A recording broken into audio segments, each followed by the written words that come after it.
महाराज जी, कभी-कभी मैं अपनी नौकरी और अपने भविष्य को लेकर असुरक्षित महसूस करता हूँ और ये असुरक्षा मुझे बहुत परेशान करती है। इस चिंतन असुरक्षा को दूर करने के क्या लिए है मैं कि क्या जब तक भगवान का भरोसा नहीं होता तो जीव फिर अपनी हैसियत से चिंतन करता है तो उसे परेशानी हो जाती है। देखो, हम एक प्रसंग सुनाते हैं।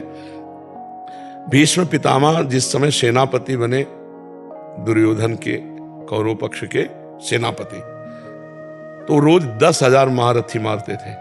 10,000 महारथी भीष्म जी, महान धनुर्धर, लेकिन एक भी पांडव को खरोच नहीं आती थी। तो दुर्योधन जल जाता जब शाम के युद्ध का निर्णय सुने, बोले एक भी पांडव नहीं मारा गया। भीष्म जैसे सेनापति एक भी पांडव नहीं मारा गया। तो उनके शिविर में जाकर के रोज इस बात के लिए झगड़ा करता।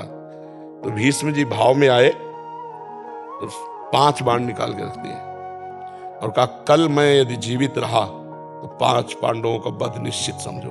अब ये खबर फैल गई पूरे दोनों शिविरों में कि भीष्म ने प्रतिज्ञा की कल 5 पांडवों का वध होगा। इतने में द्रौपदी जी आ गई। बोले, प्रभु सुना? बोले, हाँ सुना कि 5 पांडवों के वध का उन्होंने 5 बाण निकाल लिए। द्रौपदी जी का, अच्छा अपने दासी के कपड़े लाओ। भगवान ने दासी के वस्त्र पहने। द्रौपदी का आगे आगे चलो भीष्म पितामह के शिविर की तरफ। पीछे दासी, आगे द्रौपदी। तो उनका सौभाग्यवती भाव, संध्या का समय था। तो द्रौपदी जी ने हटाया और कहा कि आप प्रण करते हो सौभाग्य उजाड़ने का और आशीर्वाद देते हो सौभाग्यवती भाव का। हम क्या माने कि कौन सा भीष्म सत्य है, सौभाग्य उजाड़ने वाला या सौभाग्य देने वाला? भीष्म जी का माला छूट गया। उनका, वो कहा जो तुम्हें यहाँ लाया है, क्योंकि इतनी चतुराई से तेरे को यहां तक इस समय पहुंचाना केवल उसी का कार्य है। भीष्म जी खड़े हो गए और देखा तो दरवाजे में दासी बने खड़े थे भगवान। भीष्म जी ने जब देखा तो कहा, बेटी तेरे सौभाग्य को कौन उजाड़ सकता है? हम जैसे सैकड़ों भीष्म तो भी नहीं उजाड़ सकते, जिसका रक्षक ये गोविंद तुम्हारे लिए दासी बन के आया है। अब भगवान लौट करके आए तो देखा पांडव चैन से सो रहे हैं।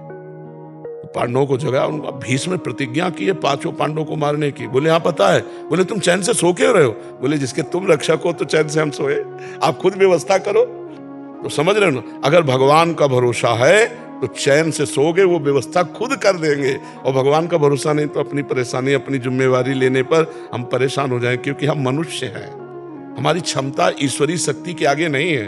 अगर ईश्वर का, तो ईश्वरीय शक्ति के आगे किसी का ऐसा नहीं कि कार्य बिगड़ जाए, सदैव बनते ही पाया गया है। तो आप भगवान का भरोसा लीजिए, चिंता मत कीजिए, थोड़ा नाम जप कीजिए और भगवान के आश्रित रहिए। होगा वही प्यारे जो राम जी को भाएगा। और राम जी है मंगल भवन अमंगल हारी। अमंगल हो नहीं सकता, हो ही नहीं सकता, तो इसलिए भगवान के भरोसे रहिए।